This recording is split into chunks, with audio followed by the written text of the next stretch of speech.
Magagawa master ko din nagsasalita right now. Anyways, welcome po sa ating online hub and shout out po sa ating mga leaders na sobrang gigil sa mga goals nila. Comment down, gigil ako. Alright, no? And of course, I'll be your closing for tonight. Pakilala muna tayo sa lahat ng mga first time, para sa lahat ng mga leaders na nandito.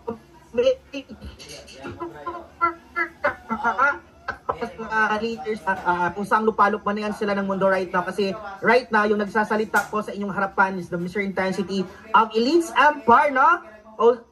From Cebu City. May mga Bisaya ba tayo nandito right now? Comment down Bisaya.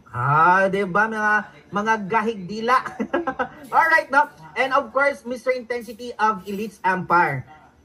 And of course, because of this business right now, grabe guys, sobrang nakaka-proud, sobrang na-excite ako kasi right now po, last time nasa 11 million grabe gil lang ng Mr. Intensity ang income na rin napita ko eh.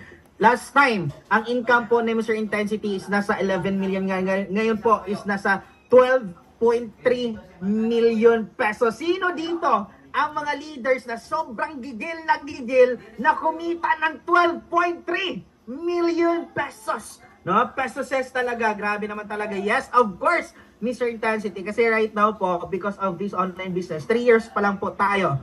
Pero imagine, 12.3 million na po yung binigay sa akin ng Elites Empire. Kaya kung ikaw first time ka right now, first time mo nakita si Mr. Intensity, maybe nakikita mo lang ako sa hosting sa MKK, ako yung nag-host, and right now, it's my time to share sa inyong lahat kung ano po yung nangyari sa buhay ko because of this online business na meron tayo. And of course, eto, gusto nyo ba ng kwento? Comment down kwento. Alam nyo ba yung kwento? Hey! Baka ibig sabihin nyo, walang baon si Mr.